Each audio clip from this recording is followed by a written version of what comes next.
Buenas noches, bienvenidos a este su programa Tertulia de Noche. Hoy vamos a conversar con dos exdiputados, ahora que son luchadores sociales, andan visitando el país, sobre todo uno de ellos que tiene su página de Facebook, Diputado 58, es una plataforma donde también está participando otros luchadores sociales que día a día se manifiestan sobre las políticas que este gobierno ha venido tomando y que en alguna medida ha molestado a algunos sectores.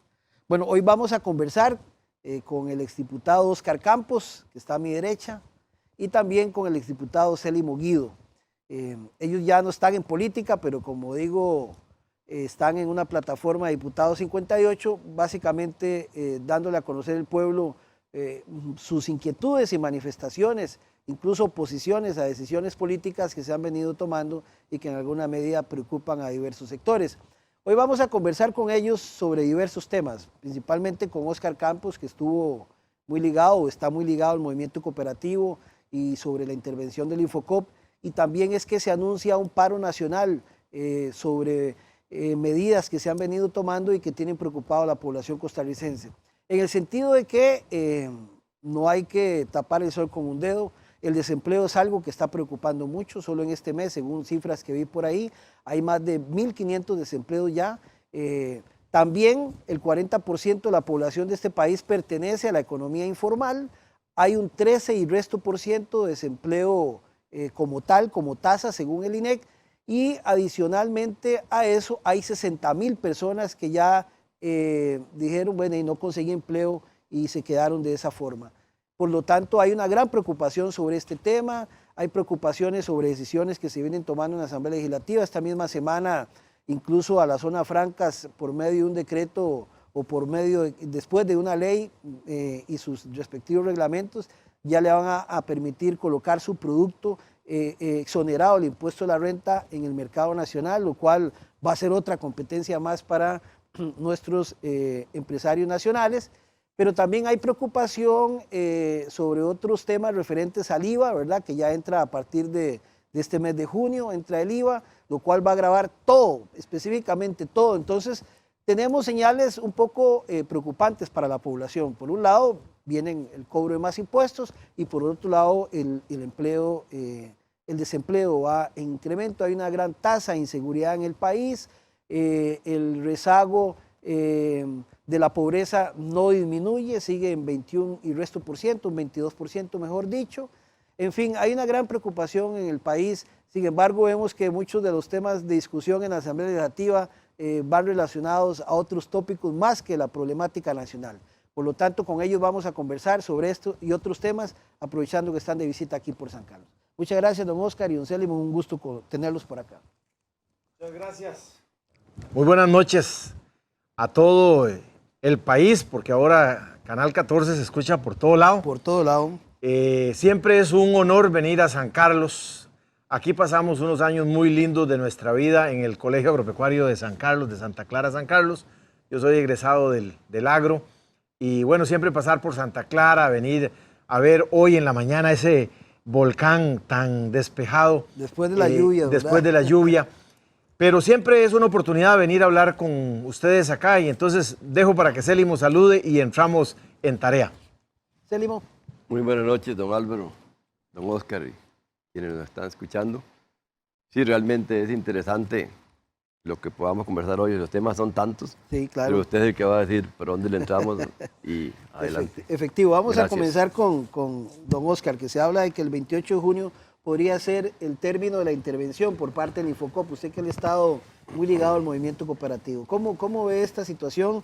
Sobre todo que fue desde el 2017 que el presidente Luis Guillermo Solís pidió una intervención en el Infocop aduciendo de que habían problemas, sobre todo con préstamos de casi 100.000 millones de colones, ¿verdad? Y que por lo tanto en ese momento se hizo una intervención por parte del gobierno y que hasta ahora sigue esa intervención y que la han prolongado todavía. Y se habla de que el 28 de junio podría ser el fin de esta intervención. ¿Cuál es su criterio al respecto? Bueno, muchas gracias, don Álvaro, y muchas gracias a Copelesca y a Canal 14 que nos da esta oportunidad para conversar en tertulias de la noche.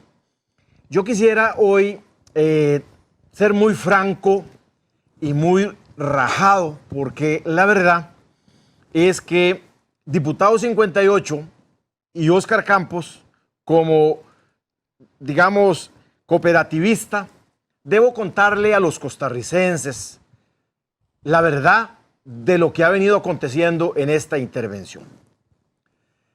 Resulta que nosotros tenemos que reconocer que fuimos cercanos a Luis Guillermo Solís y que al llegar a la Asamblea Legislativa el diputado Víctor Hugo Morales Zapata, nosotros sí previmos que iba a causarle una afectación al movimiento cooperativo.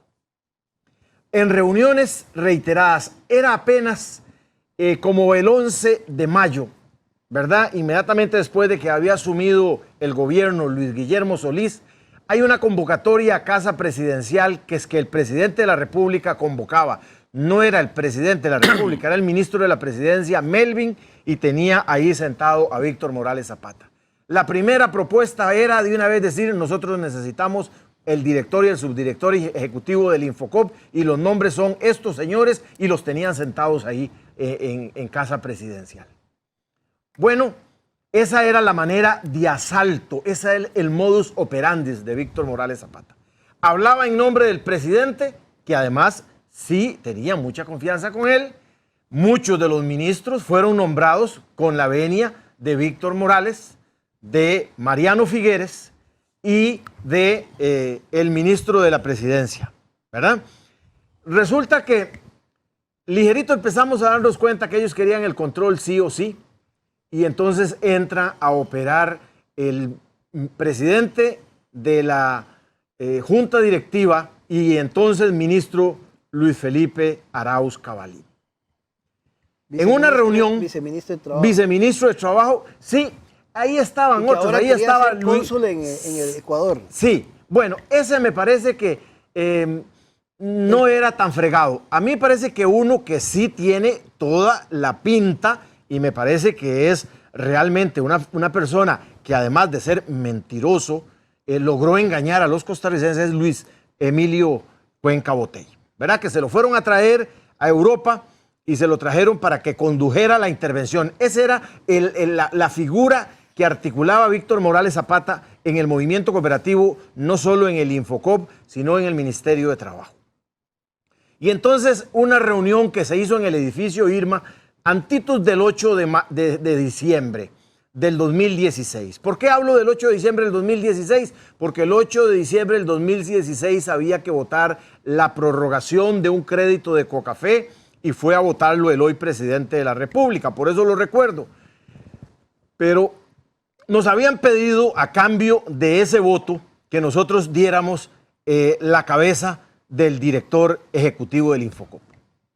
Como se le negó la cabeza, el ministro de Agricultura, Luis Felipe Arauz Cavalini, y presidente del Infocop, me llamó y nos dijo, no hubo el voto, Óscar, me parece que no nos queda más que la intervención. Se había hecho una reunión en el edificio Irma, convocada y articulada por Rodolfo Navas, por eso don Rodolfo estaba de acuerdo, Carlos Montero estaba de acuerdo, el gerente de Copialianza estaba de acuerdo y el presidente del Infocop también estaba de acuerdo, Vinicio, Marco Vinicio. En esa reunión donde estaban los tres del gobierno y algunos del movimiento cooperativo, ellos dijeron claramente que si no entregaban el Infocop, ellos lo iban a intervenir. Así de sencillo. Así que encargaron al ministro de Agricultura, que tenía un poquito más de prestigio, que fuera el que hiciera el documento que justificara el decreto de intervención que fue presentado el 28 de febrero en Casa Presidencial por el ministro y el viceministro, el ministro de Agricultura y el viceministro de Trabajo, y ahí se decretó la intervención.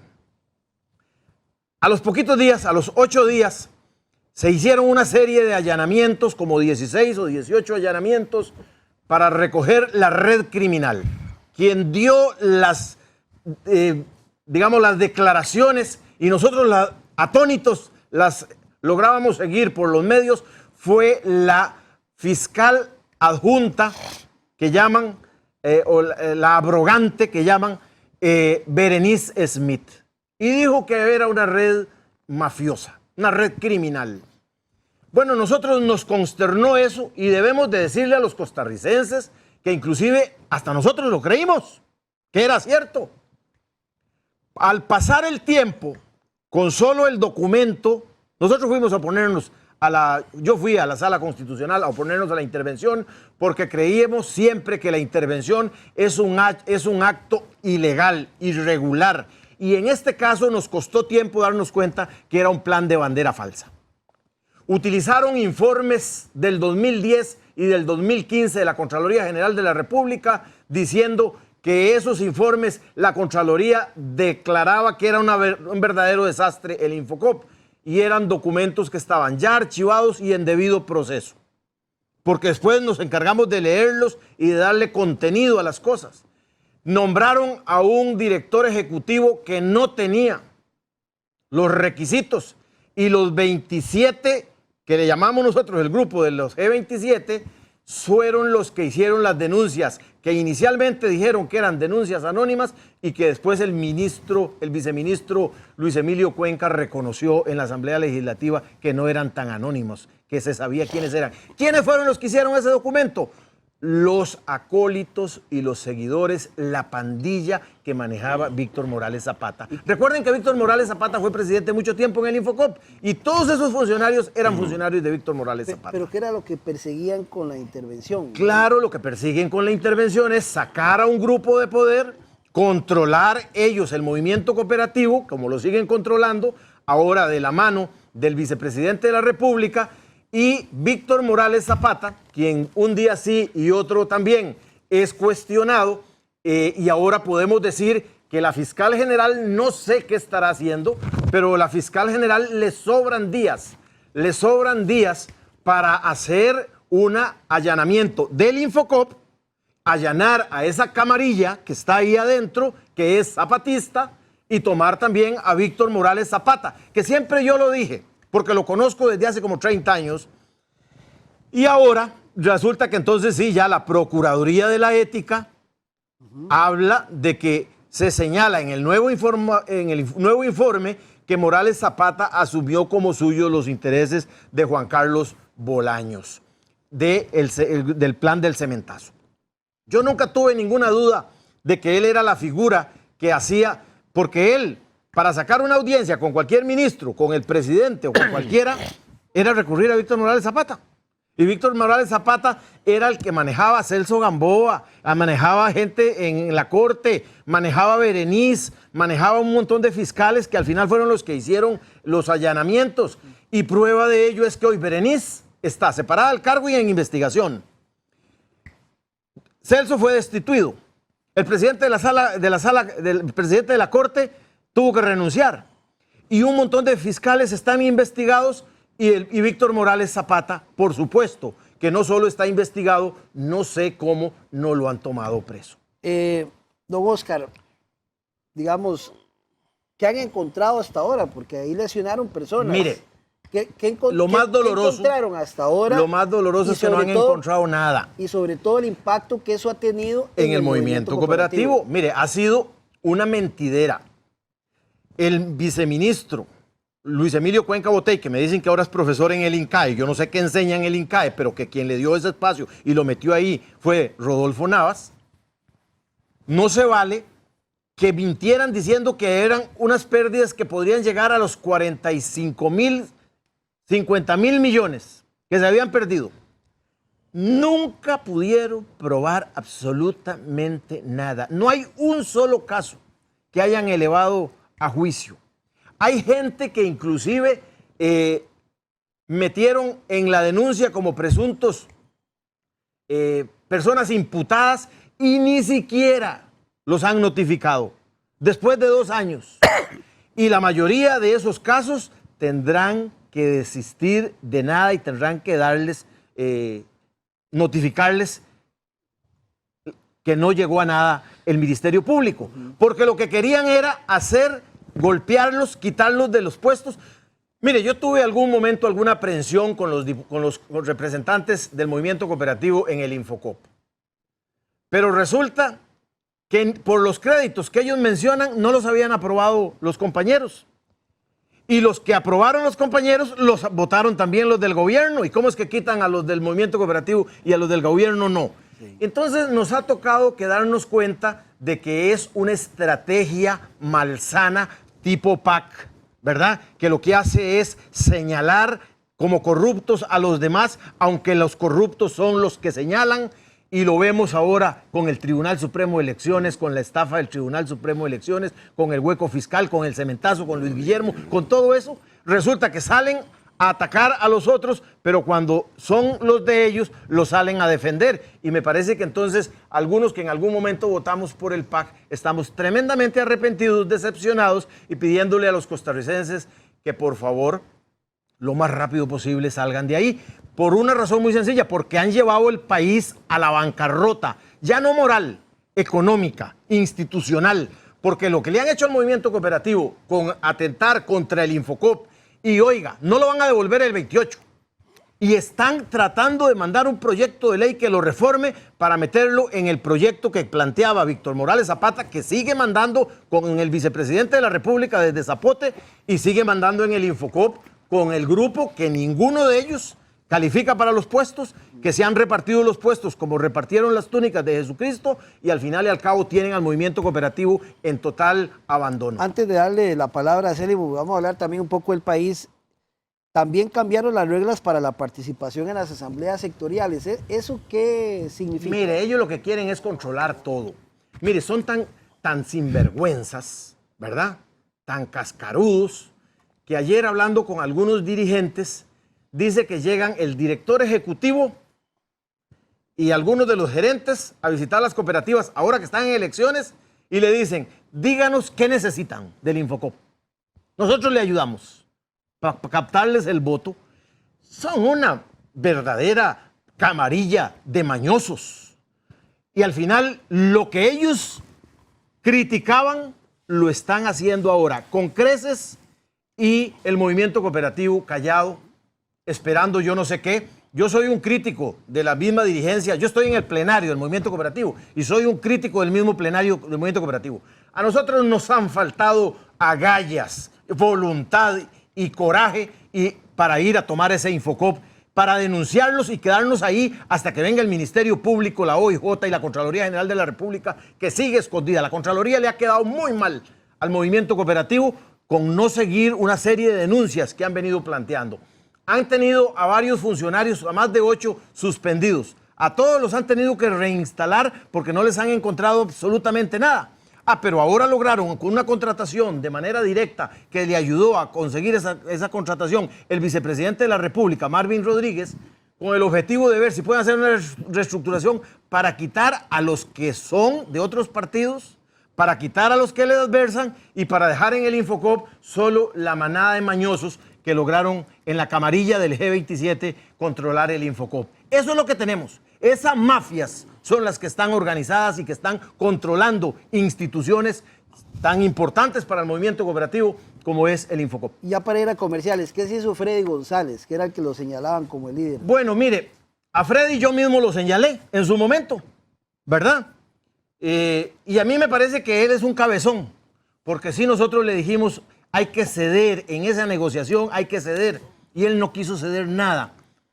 Y me parece que yo estoy seguro que va a salir bien, va a salir bien.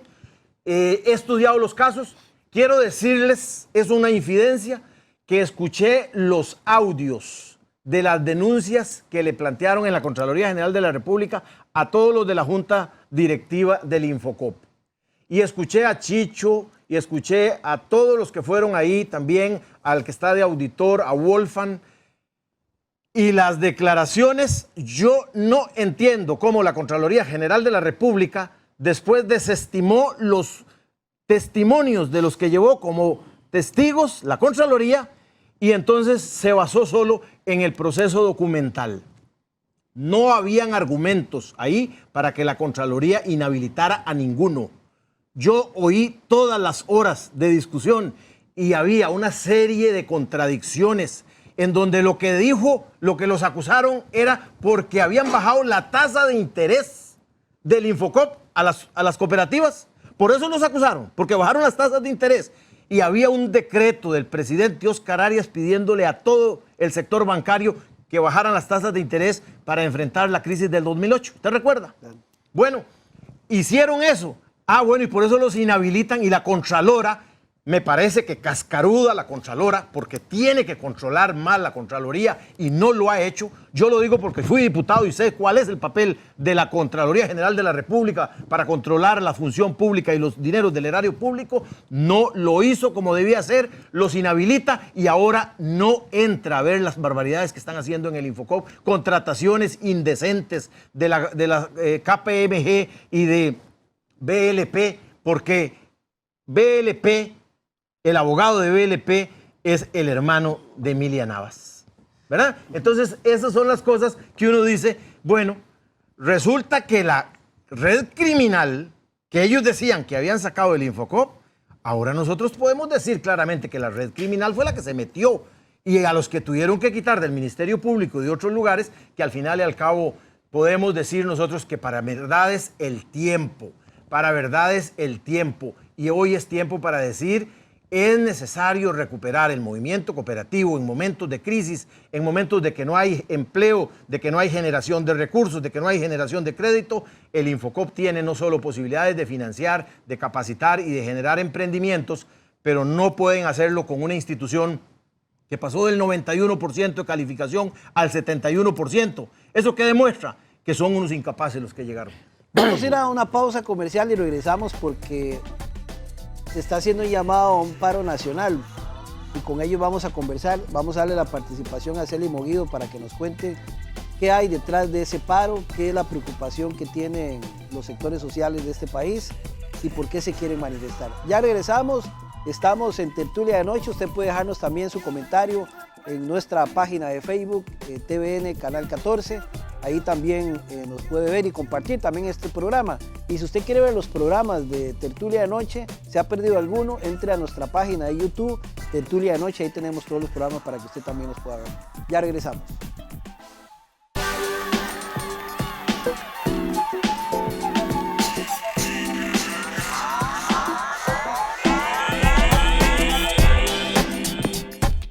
Bien, continuamos con Tertulia de Noche. Recuerde que este programa son los miércoles y los domingos, los miércoles a las 9 de la noche con repetición los domingos a las 6 de la tarde. Celi Moguido, se habla de un paro nacional. ¿Qué es lo que está pasando? ¿Por qué se habla de paro nacional? Bienvenido. Gracias, don Álvaro. Bueno, lo primero que quiero es recordar que hace más de 20 años este servidor viene alertando que en este país se han podrido los tres poderes de la República, que son mafias organizadas, todas de frente contra el pueblo costarricense. Partiendo de ahí, y ahí meto al Tribunal Supremo de Elecciones, también se lo digo de una vez.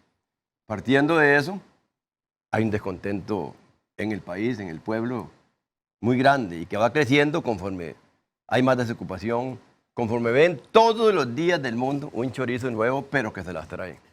Chorizo como ver que a una bananera que está en los tribunales para ser juzgada y condenada le condonan 25.600 millones de colones, mientras le rematan una parcela a un agricultor porque no ha pagado todo lo que debe.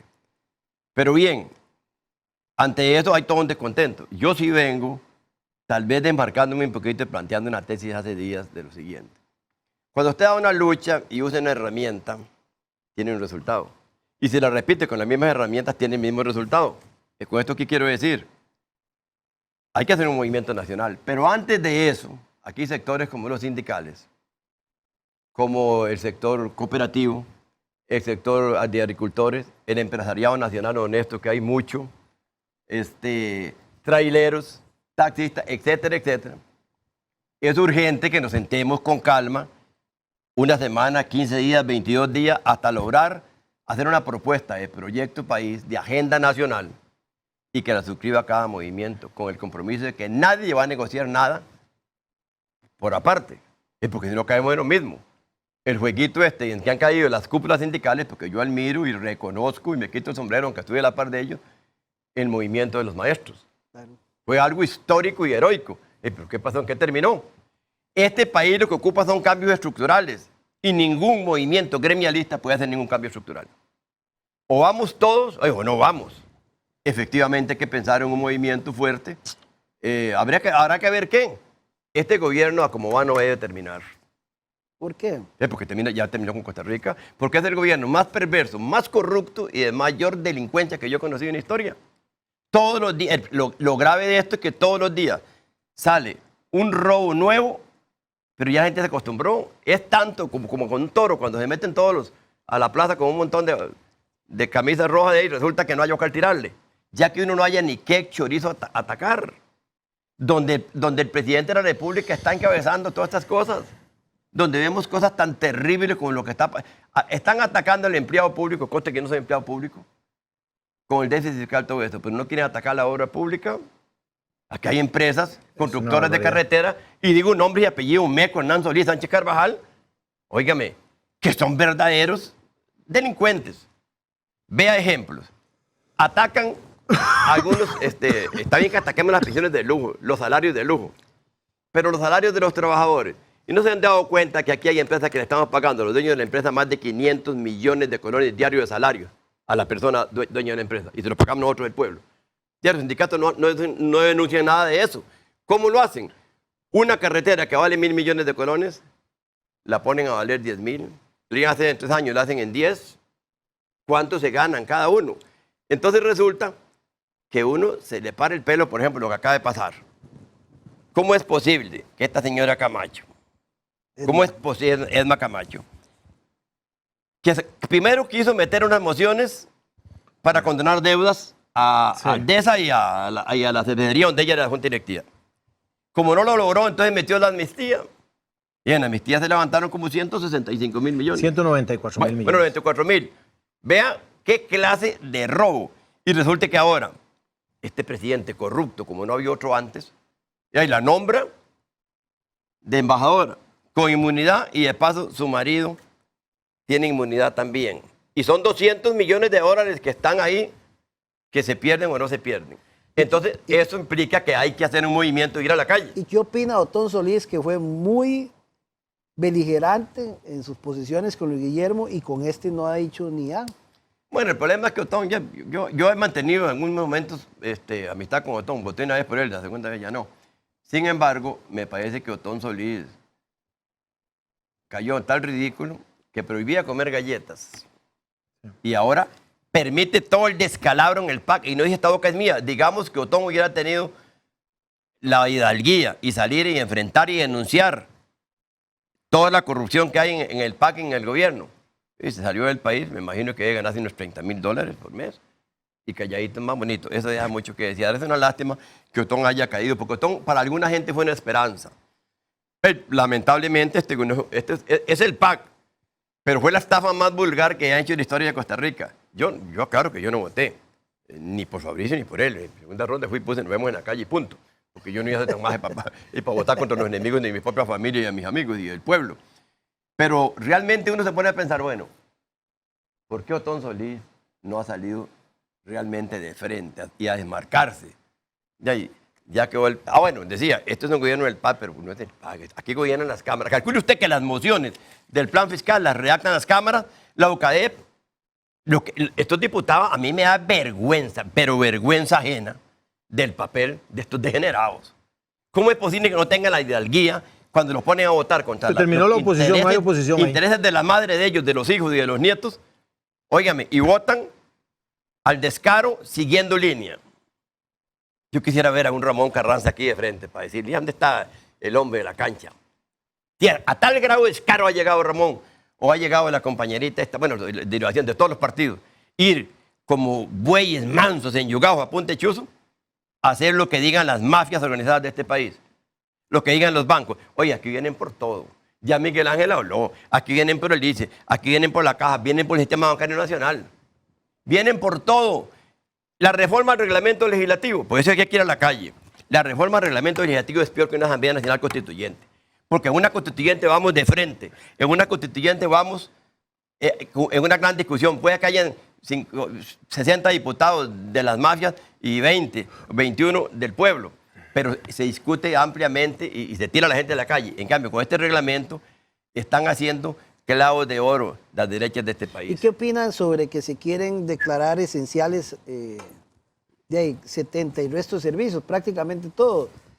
Desde luego que la educación va en eso porque fue el gremio de la educación que más protestó, se mantuvo creo que 89 días contra el plan fiscal, lo cual fue muy criticado y golpeado y ahora le vienen a dar la razón de por qué se manifestaban. Los sindicatos han dicho que eso es una acción que impide precisamente manifestarse, ir a las calles, lo cual ha sido muy típico de los sindicatos o los sectores sociales, ir a manifestarse a las calles. Bueno, Y que ahí está en la asamblea, que tendrán que decir. en primer lugar, todo esto va a chocar contra toda la OIT y contra todos los convenios internacionales. En segundo lugar, como dijo Pepe Figueres, huelga es huelga. Lo que van a hacer es endurecer la confrontación. Pueden decir que no pueden ir, que todos son esenciales, pero con lo que están haciendo, el atropello del pueblo de Costa Rica, posiblemente los sindicatos van a tener que ir detrás. Pero los sindicatos son muy grandes, mucha fuerza, pero adelante van a ir otros sectores sociales. Y cuando se metan aquí, como ya se metieron con los agricultores, y nos tenemos a la calle, los agricultores, los campesinos, y detrás, el movimiento sindical y los otros sectores, esto se va a complicar. ¿Pero qué? ¿Plataforma 58 anda organizando un paro nacional o ya eso se está conversando? Bueno, tal ¿Qué es vez, el asunto? hay una cosa que es importante. El día 7 hay una reunión ¿7 de qué? de junio. De junio. Una reunión en donde varios sectores, no tengo todavía mucha información, pero ustedes se van a dar cuenta y van a estar invitados. Están en este momento en ese proceso para empezar a hablar, entre otros sectores, también con la Iglesia Católica, los protestantes. Aquí tenemos que juntar a todo el mundo para empezar a hablar lo que Célimo habla del nuevo pacto social. Hay que empezar a tener un pacto social, una propuesta. Nosotros tenemos que partir del hecho de que este gobierno la embarró. Le metió una dinamita a la economía que estaba tiernita, le metió una dinamita en vez de actuar generando las condiciones para levantar empresariados, bajar las tasas de interés, bajar el gasto, contener el gasto superfluo, empezar a utilizarlo donde tiene que ser, en la generación de fuentes de trabajo, en donde podamos mejorar las condiciones para que en las municipalidades, para poder hacer, digamos, todo ese esfuerzo de amnistía más bien de trámites, para que la gente pueda tener más oportunidad, vino al revés, y en eso tienen mucha culpa los empresarios grandes de la UCAEB. Porque entonces empezaron a hacerle barra a unos neoliberales que además son idiotas. Si usted ve a Rocío, si usted ve a Edna Camacho, si usted ve a Pisa, esos carajos no tienen de inteligencia nada.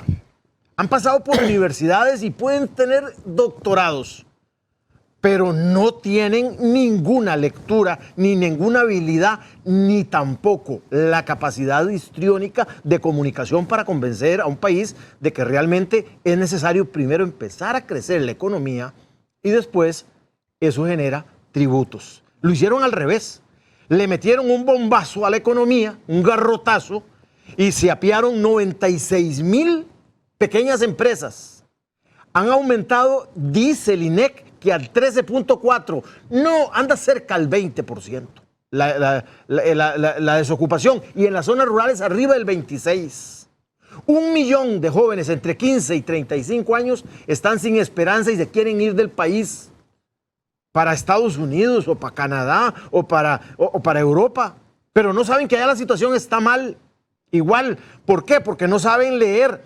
Nosotros estamos llegando en el vagón de cola al final de un ocaso del modelo neoliberal que ya se terminó. El modelo neoliberal globalista ya se terminó en Argentina, se terminó en Brasil, se terminó en Estados Unidos, se terminó en Francia, se terminó en el Reino Unido con el Brexit, que ahora ganó el partido del Brexit, que hace 3 años no existía.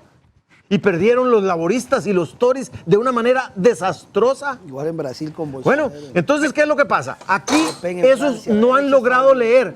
Y por eso es que los partidos están en la lata. Cuando aquí usted dice, bueno, ¿y qué plantean los partidos para reactivar la economía? Usted oye a Liberación, callado. a la unidad, que ahora resulta que ya dejaron huérfano a PISA y ahora PISA ya no sabe ni de quién es, si es, es del PAC, si es del PUS, si es de Liberación o si es del Frente Amplio. De uno no sabe a quién obedece PISA porque ya lo dejaron huérfano. Y el PAC, Otón Solís escondido, Epsi Campbell desprestigiada, los que iniciaron el PAC están de estampida todos. Entonces lo que hay es una situación complicada que se requiere que empecemos a plantear ahora sí la academia, la iglesia, los sectores. Empecemos, ¿qué vamos a hacer con Costa Rica? ¿Vamos a esperar que Carlos Alvarado haga algo más? No, no. ¿Qué va a hacer algo el ministro de Educación? No, ese anda con los servicios y las medias pintadas. Lo han puesto a distraer a la sociedad costarricense mientras pasan como distractores los proyectos de fondo.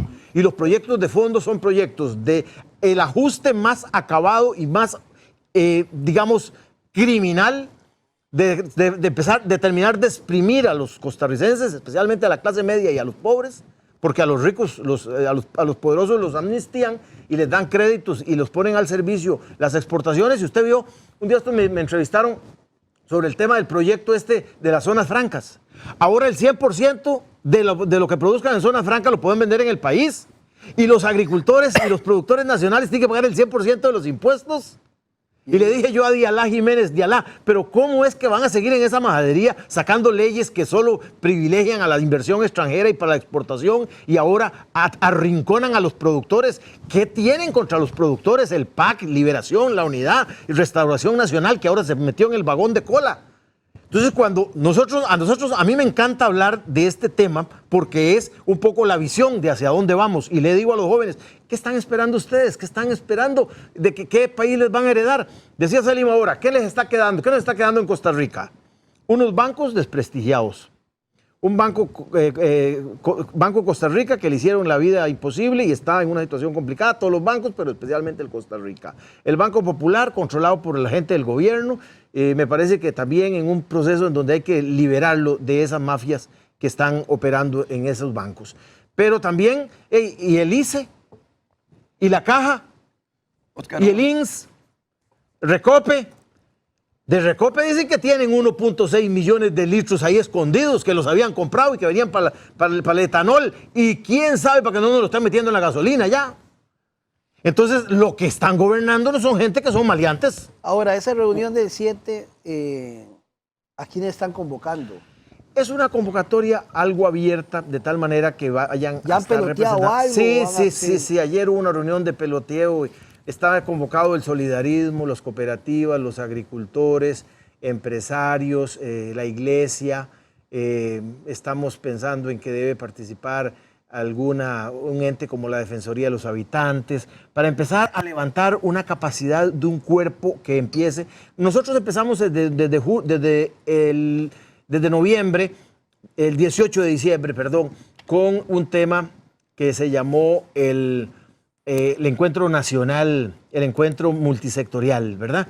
Y ahí generamos un cuerpo de trabajo. Ahora lo que estamos es reforzándolo ya para ir en la vía de poner qué cosas son urgentes ya.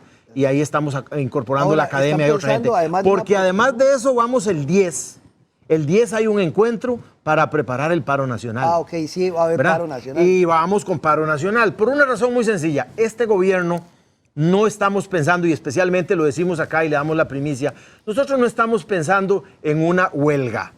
Y que entonces, primero, los costarricenses no les gusta la huelga. Debo aclarar, costarricenses, que el gobierno y los empresarios siguen echándole culpa a la huelga y los culpables son el gobierno y los empresarios. El gobierno por cabezón y los empresarios porque le aplaudieron al gobierno y el gobierno empoderado quiso llevar hasta las últimas consecuencias y entonces nos generó no solo un paquete fiscal que apenas va a empezar a hacer efecto en un mes, sino que generó un estado de depresión en la sociedad costarricense y que ahora los empresarios están asustados. ¿Por qué se están yendo las empresas de Costa Rica? Y entonces ahora no hayan qué hacer y entonces van a culpar al gobierno. No, ellos y el gobierno son los culpables. No le echen la culpa a los trabajadores, menos a los maestros. Yo quisiera decir, porque dejamos un tema un poquito botado, que es el problema de la desocupación. Yo quisiera decir... ¿Y la pobreza? Yo quisiera decir lo siguiente. Ustedes vieron cómo acaban de permitir que todas las transnacionales empiecen a importar todos los productos agrícolas y todo, y carne y todo lo demás.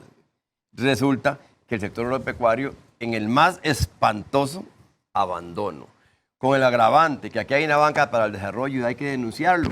Una banca para el desarrollo, que habiendo un banco en este país Con el Infogov intervenido que va a también. impuestos, un banco que habría que ver cómo es que está haciendo la plata, BAC San José, y no le entregaron la mitad de la banca para el desarrollo a un banco extranjero, y ese banco le da la mitad de esa plata a la Dos Pinos, pero la Dos Pinos, banca para el desarrollo, va a una persona a comprar 5 vacas, posiblemente no le den la plata, es solamente para los grandes. Entonces resulta que ese abandono total y radical de la banca, del sector agropecuario, nos está matando. Ahí era donde había que recuperar el empleo en este país. Hay que hacer que la juventud vuelva a sentir el olor de tierra mojada, que tenga estímulo, que haya agroindustria, que realmente el gobierno se comprometa. Hay que recuperar el CNP, que dicho sea de paso, ahora, ¿ves qué grave? Este señor diputado Pedro Muñoz anuncia que va a presentar un proyecto para volarse el artículo 9 de la ley orgánica del CNP. Lo del PAI. Lo del PAI. ¿Qué pretende don Pedro con eso? Volarse todos. Aquí hay muchos, San Carlos, los pequeños y medianos proveedores, y que sean las transnacionales y Warner y todo ese tipo de gente, quienes empiecen a trabajar con los PAI. Como lo pensaron feo, y Manal, Movimiento Agropecuario Nacional, a través de una compañera de acá, por cierto, Cinia López, y lo pensaron y nosotros hicimos unas cartas. Yo soy presidente del Movimiento Agropecuario Nacional, Cinia es la vicepresidenta. Entonces, este Carebarro, diputado, se comprometió que durante 6 meses él no tocaba eso. Ah, pero muy fácil. Qué raro, el mismo proyecto, 8 días después de que se promete, sale este muchacho Alvarado Jiménez. Wagner Jiménez. De Liberación, y lo presenta. De los nombrados de a dedo, de Óscar Arias. ¿Para qué? Para despedazar y terminar el CNP en lugar de recuperar el CNP, que es lo que hay que hacer ahora. Y voy a otra cosa. Le van a aplicar la vía rápida para terminar con el CNP. Pero cuando hemos planteado proyectos de ley, yo he estado con Coral redactando algunos, por ejemplo, una ley para que los delitos contra la hacienda pública no prescriban, un proyecto de ley para recuperar toda la riqueza de nuestro mar patrimonial, proyectos de ley en esa dirección. A ningún proyecto de este le van a aplicar la vía rápida. Pero cuando venga la venta de ICE, la venta de los bancos, cuando venga el desmantelamiento del Estado costarricense, porque ¿qué es lo que han hecho históricamente los gobiernos? Agarrar y poner lo que llamamos las ratas a cuidar el queso. En las instituciones ponen gerentes, presidentes ejecutivos y juntas directivas enemigas de las instituciones. Entonces, primero las desprestigian y después incluso las privatizan con el aval del pueblo. Hacia eso van. Toda institución que sea rentable y estratégica para el desarrollo nacional, las van a terminar. Entonces, de ahí es donde tenemos que ver lo peligrosísimo de esto de la vía rápida, y que otro programa tendremos que hablar un poquito de las reformas que quieren hacer. En lugar de hacer reformas electorales radicales, integrales. Ponerlo ahí para que lo sí. Más diputados. 84. 84 diputados, pero no solamente Pero eso. me dice un diputado, es a 84, pero podría ser a 110. Bueno, pero vamos a otra cosa. 84, ve qué grave. Aplicándole a 40 y pico. 42 distritos electorales. ¿Y qué es un distrito electoral? Para que sepa el pueblo de Costa Rica la maniobra de estos mafiosos. Y un distrito electoral es un distrito, digamos, para elegir síndicos. Y yo me acuerdo cuando Liberación Nacional estaba fuerte. Muy sencillo, explícate, por ejemplo, en Fortuna. En Fortuna, sale el distrito de Fortuna, sale que gana un partido, pero gana todos los distritos de San Carlos, nombró todos. No, pues voy a esto. Gana en el país los distritos, nombra 42. No, pero voy a poner un ejemplo. Liberación Nacional, cuando estaba fuerte, y la unidad cuando estaba fuerte, San Ramón, que tenía 13 distritos, siempre ganó los 13 síndicos. ¿Por qué? Porque se elegían en un distrito electoral. Ahora agarra Palmares, San Ramón, Naranjo. Le meten un montón de plata, por lo general, de la mafia. ¿Quién ha financiado aquí? ¿Quién ha financiado los partidos políticos grandes? El narcotráfico y la mafia. Y no estoy inventando. Ahí en la mediativa están los expedientes. Un Óscar Arias, que el narco le da $2 millones, que está ahí. Y lo que le dieron más en sacos. Y cuando denuncié yo que Abel Pacheco se levantó con Ricardo Toledo 3.000 millones de colones, que este perverso y corrupto tribunal lo denunció ante el tribunal, ante el Ministerio Público, y nunca hicieron nada. Entonces, viene el narcotráfico, financia estos partidos políticos y van a arrasar con todo. Por eso hay que enfrentarlos, y hay que enfrentarlos ya. Si no enfrentamos el gobierno este año, hay 2 caminos. O se arrodilla y cambia de rumbo, o se va para la casa. ¿Y cuándo sería el paro? No, es que eso... Es que esas son las cosas que hay que ver por varias razones. Vean, nosotros somos de la tesis costarricenses y especialmente aquí a los compañeros de la zona, tenemos un buen contingente que nos siguen y que hemos querido que Diputados 58 y que otros canales como Canal 14 y todos estos sean canales de comunicación en donde tengamos la posibilidad de que la gente empiece a informarse de primera mano. Nosotros tenemos que valorar y cambiar el sistema de la huelga y de un montón de gente que iba a San José. En la huelga, el día que más se presentó la gente, ese día, nosotros dijimos que casi habían llegado al 1.000.000. Otra gente empezó a decir que no, y que la cuadra, y que por cuadra que había tanta gente. Bueno, nosotros dijimos que cuenten ellos eso, nosotros tenemos que seguir adelante. Pero no se vale que, por ejemplo, vinieran buses desde Canoas o desde la zona norte, especialmente desde La Cruz, Guanacaste o desde Talamanca, llegaran, los dejaran en la estatua de León Cortés, ahí se bajara la gente, caminara y llegara hasta el famoso Museo Nacional, donde era el antiguo cuartel Bellavista. Ahí cerraban la sombrillita, se montaban al bus y agarraban de regreso a casa. Lo que hicieron fue venir a hacer una caminata y nada más. ¿Cuánto se desperdició? No, miren, a mí me parece que las cosas tienen que ser diferentes. Al sistema hay que encararlo. Y no es hacer un llamado a digamos, insurrección. No, es llamarlos conforme el artículo 9 de la Constitución Política, que dice que el poder lo ejerce el pueblo. Es empoderar al soberano. El soberano sigue siendo el que tiene el poder. Y se gobierna con el pueblo y con los tres poderes: el ejecutivo, el legislativo y el judicial. Pero el artículo 9 de la Constitución Política y su reforma que se hizo muy recientemente, el poder lo conserva el pueblo. Yo estaría de acuerdo que se estén haciendo modificaciones, pero estas modificaciones, ¿qué tendrían que ser? Revocatoria de mandato, porque aquí ya nosotros estaríamos pidiendo la revocatoria de mandato y convocar a nuevas elecciones. Esas cosas son las que hay que hacer. La revocatoria del mandato la presentamos Corrales y este servidor y otros. ¿Y sabe qué dijo esta mafia que tiene el Tribunal para Elecciones ahí arriba? Ve qué barbaridad. Siendo un proyecto de ley, no una ley, lo rechazó de plano y dijo que eso era inconstitucional. Primero, era la constitucional que tiene que decir si es o no es constitucional. Segundo, ¿cómo va a ser inconstitucional un proyecto, no una ley? Tercero, son tan mafiosos que un alcalde en Pérez Celedón se le enfrentó a un poco de gente ahí de mucho poder. Entonces le aplicaron, 15 días después de que nos rechazaron todo de plano a nosotros, la revocatoria del poder al alcalde. Sí. Pero quiero terminar con una cosa. Y a ver, véame usted a los ojos, don Álvaro, a ver si no tengo razón y el pueblo, televidente. Yo no vuelvo. Está bien que hagamos peloteo. Si hay que ir a pararse de frente al Ministerio de Hacienda, que hay que hacerlo y dormir ahí unos cuantos días, pidiendo que salga esta señora, o que hay que ir a donde sea. Pero yo no vuelvo a nada. Si antes, por Dios, no firmamos un pacto social de todos los sectores sociales, en el cual todos firmamos, así vamos a la calle para no volver hasta que esto se resuelva, y el que se sale, bueno, no hay derecho a que nadie negocie nada. Dígame una cosa, ¿qué otra fórmula va a haber? Porque si seguimos yendo, está anunciando, vea qué grave, los sindicatos de magisterio por un lado, que va a la ANDE, que va a la APTE, los camioneros, los taxistas, por Dios, pareciera que están pagados por el gobierno para que hagan ese ridículo. No, vamos de frente a la última pelea para enderezar este país, pero vamos con un documento así como este, pero donde estén todas las propuestas de todos los sectores sociales firmaditos, y resulta que si Oscar y yo estamos con el sector agropecuario, nos regalaron todo, nos hicieron reforma agropecuaria, nos dieron banca para el desarrollo para nosotros, etcétera, etcétera. No, señores, no nos vamos. Tienen que arreglar todos los demás problemas. Es una cosa integral, y le voy a poner un ejemplo. Cuando el combo dice, yo me reunía, yo era diputado, salía a las 2 de la mañana de la casa de Rodrigo Carazo con un montón de asesores, y al final salió un documento que era la propuesta del pueblo. No era que se llevaran el combo para la calle, que lo sacaran, era cambiarle el rumbo en ese momento al modelo de desarrollo.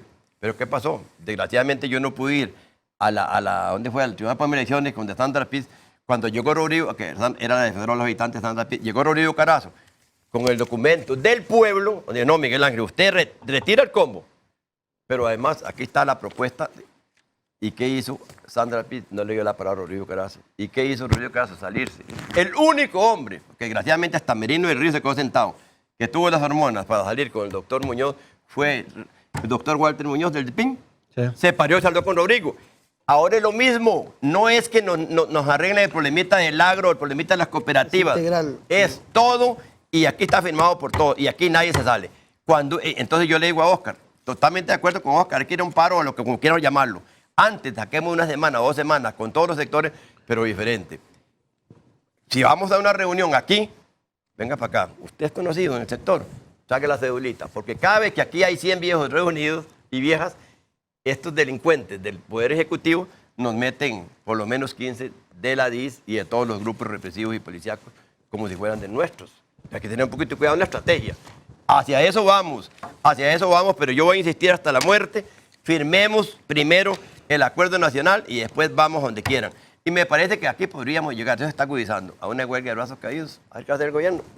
No hay que volar un balazo, no hay que volar una pedrada, o se acomoda o Sí, se va. yo quiero agregar una cosa que es muy importante, Álvaro, y costarricenses. Nosotros tenemos los ojos muy puestos en la experiencia de lo que está pasando en la Cuarta Transformación en México. Después de 36 años de una dictadura neoliberal que empezó desde Salinas de Gortari hasta Enrique Peña Nieto, el último 1 de diciembre del 2018, México ha empezado un camino diferente y ese camino diferente es una revolución. Y es una revolución de las ideas que lograron hacer a través de un movimiento grande que en México se llamó Morena, Movimiento Revolucionario Nacionalista. Nosotros tenemos que hacer ese movimiento revolucionario costarricense, amparado a las experiencias que ellos están hechos y la revolución se fundamenta, Álvaro, básicamente en el poder de convocatoria de las redes sociales y de la comunicación de las redes sociales. Ellos tienen un grupo de youtubers y de influencers y de gente que opera en las redes sociales que desde la mañana están trabajando y operan hasta las 11 de la noche y han logrado tumbar a Televisa y a TV Azteca, al Universal y a Proceso y a todos esos medios grandes, los han logrado tumbar porque han generado un espectro de comunicación muy positivo. Nosotros en Costa Rica hay muchos que están criticando que solo hacemos revolución en las redes sociales. Yo creo que esas redes sociales no pueden quedarse solo detrás del teléfono. No, tienen que avanzar en un proceso de construcción de un movimiento que es lo que estamos nosotros desde Diputados 58 impulsando, que hayan representantes en Pital, San Carlos, Chiles, Fortuna, Ciudad Quesada Centro, Venecia, que hayan gentes en los Chiles, en Huatuso, en Upala, que haya gente en todos los rincones del país, gente que esté trabajando a través de las redes sociales, pero que tengamos la posibilidad en cualquier momento de juntarnos y empezar a plantear y a planear y a construir una propuesta y una acción conjunta. Cuando en este país salgan 2 millones de costarricenses y decidan que no regresan, mire, nos decía Selim una experiencia que pasó en lo del Combo Belice, una señora en Guanacaste que se paró con una sombrilla en un puente y los carros no hacían cómo majar a la señora y se le fue arrimando más gente y más gente y más gente y todo el día y tuvo el tránsito parado. Una señora con una sombrilla. ¿Por qué? Porque esa señora ya estaba resuelta a tomar una decisión. El pueblo está cerca de eso ya. Oscar, ya para cerrar, ¿quiénes pueden ir a esa reunión del 7 o ya tienen los invitados? Van a haber invitados, están invitándose agricultores, están invitándose, se pidió que la presida Monseñor Quirós, no me recuerdo el nombre, van a estar sindicatos, están invitados los sindicatos grandes, están representantes de ganaderos, de agricultores, de solidaristas, de cooperativistas. La idea es construir una agenda mínima y que nos permita ir construyendo. La iglesia está muy en la tesis de ir en una construcción y no en una confrontación. Sin embargo, nosotros creemos que eso es importante construirlo porque hay que tener un documento base. Sí, como pero debe haber un movimiento de presión que tiene que ir confrontando a todos los otros sectores y que posiblemente vamos a ver y eso vamos a manifestarlo en la calle. ¿Cómo, dónde, cuándo se resuelve el 10? Frente al, ahora sí se lo voy a dar de primicia, frente al Banco Central, Estamos convocando, ahí donde unos agricultores se hicieron de piedra esperando que se estuvieran políticas públicas, ahí vamos a hacer una conferencia de prensa, esa sí es abierta, se espera que lleguen muchos entes indignados para que empecemos a trabajar qué cosas es la que vamos a hacer, cuándo la vamos a hacer, en qué mes, si es progresivo, si ese paro va a ser progresivo. Me parece que todo eso está en discusión todavía y ese día se va a poder finalizar o poder a puntualizar cuál es la acción del paro que nosotros estamos planteando. Un teléfono por si alguien quiere contactarse 87, bueno, el de diputado 58, 87 29 79 35, pero además pueden llamar al movimiento cooperativo, pueden llamar a los sindicatos, pueden llamar a sus líderes de agricultores, porque al final ahí está la gente de todos los sectores, de la Corporación Hortícola, de la UNAC, de la gente que están aquí de Maná. Ahí está citado, estamos haciendo una citación más o menos de 1000 dirigentes, porque eso es ya para pensar en planear algo que ya no es sindical, claro, que ya no es de los maestros.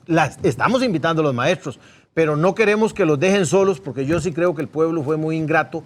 Sin embargo, me parece que el combo fiscal es un error del gobierno y de los empresarios que lo pagarán caro los partidos que entraron en esa coalición. Y cuando hablo de esos partidos, hablo de Liberación, hablo del PAC, hablo de la Unidad Social Cristiana y ahora de Renovación, que se metió en el vagón de cola. Frente Amplio le faltó. Frente Amplio me parece que por sí solo se está desprestigiando solo, por una razón muy sencilla, porque yo quiero decir, en honor a la verdad, que yo veo la posición de Villalta ahí, que de oposición fuerte, pero a Patricia Mora metida de ministra de Condición de la Mujer. Entonces uno dice, bueno, ¿es gallo o es gallina? No sé, pero me parece que eso le va a perder, lo va a hacer perder peso, aunque yo sigo teniendo mucha esperanza de que por lo menos Frente Amplio siga teniendo una voz de aliento en contra, a la par de la del PIN, a la par de Dragos, a la par de Shirley Díaz y otros diputados que están dando una tarea y que se han planteado como un frente patriótico de diputados. Muchas gracias, Célimo. Un gusto verlo de nuevo aquí por San Carlos y a don Oscar también.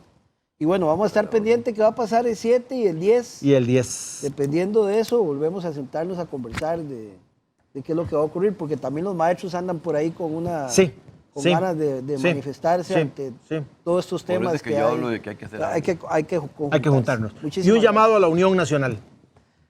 Muchas gracias, Célimo. Orden. Bueno, muchas gracias. A ustedes por habernos acompañado, muchísimas gracias. Recuerden que la próxima semana vamos a tener un programa también para conocer sobre la situación de los empresarios de la zona. Hemos conocido noticias de que hay mucha desesperanza a nivel nacional, sectores que se están poco a poco alejando un poco de la economía, ¿verdad? Sobre todo que vemos que cierran cada vez más negocios, hay más zonas de alquiler en San José, ¿verdad? Debido a que ya no hay consumo, hay un poco de desempleo, en fin. Pero vamos a revisar cómo estamos en San Carlos y en la zona norte. Así que los invitamos para que la próxima semana también nos acompañen en Tertulia de Noche. Muchísimas gracias y nos vemos la próxima semana.